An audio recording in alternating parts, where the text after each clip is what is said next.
número 407, Elisa Alicia Lynch, del barrio Ricardo Brugada. Enseño el quinto grado turno mañana.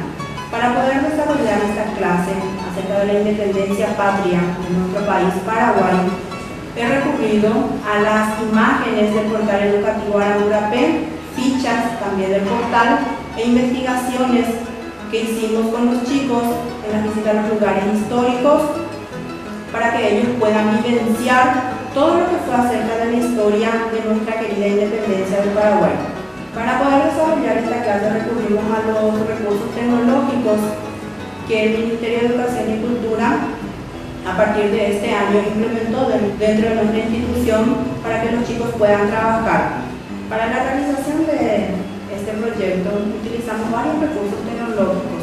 Proyectamos en PowerPoint para la presentación, para la motivación de los chicos durante el desarrollo de la clase, para que ellos puedan vivenciar y con las experiencias previas aprender mucho más.